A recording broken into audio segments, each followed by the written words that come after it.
Jangan pernah berharap kepada makhluk. Sekali dua kali engkau meminta akan diberi. Ketiga kalinya dan seterusnya akan ada perasaan tidak baik. Mungkin ia akan mencari jalan, alasan agar ia tidak menolong kita. Saudaraku, itulah sifat makhluk yang bernama manusia. Karenanya apabila kita bersandar pada pohon, apabila pohon itu tumbang, maka engkau pun ikut tumbang. Apabila engkau bersandar pada tembok, apabila tembok itu roboh, maka engkau pun ikut kena tumpukannya. Apabila engkau bersandar kepada makhluk, apabila makhluk itu membencimu, maka ia akan melupakanmu, meninggalkanmu, dan menghinakanmu. Apabila engkau bersandar pada pangkat jabatan dan kedudukanmu, apabila engkau dipecat, apabila engkau di PHK, maka engkau akan kehilangan jati dirimu. Karenanya jangan banyak berharap pada makhluk Allah yang tak kuasa, namun berharaplah kepada Allah yang maha kuasa, yang apabila kita tidak meminta kepadanya, maka ia akan murka kepada kita.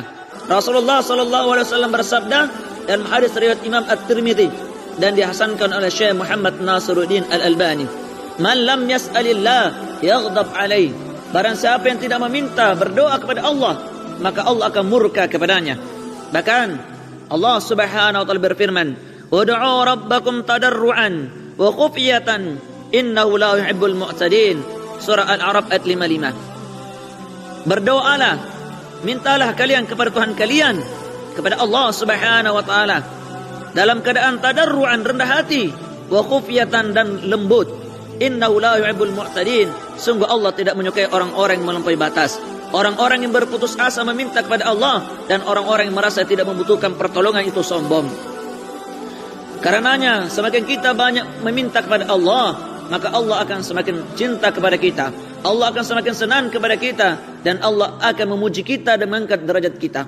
Karena tidak ada amalan di antara amalan-amalan yang merupakan amalan yang sangat mulia di sisi Allah Subhanahu wa taala, di antara adalah berdoa kepada Allah. Rasulullah SAW bersabda dalam hadis riwayat Imam At-Tirmidzi, "Laisa syai'un aqramu 'ala Allah taala min ad-du'a'i." Tidaklah ada amalan yang sangat agung di sisi Allah Subhanahu wa taala Maha tinggi melebihi daripada doa. Ketahuilah, apa yang ada di sisi Allah itu akan kekal abadi, dan apa yang ada di sisi makhluknya akan binasa. Allah berfirman di dalam Al-Quran, surah An-Nahl ayat 96, "Ma indakum yanfadu wa ma indallahi baqin." Apa yang ada di sisi kalian yang dimiliki oleh makhluk Allah, maka itu akan yanfadu, akan binasa.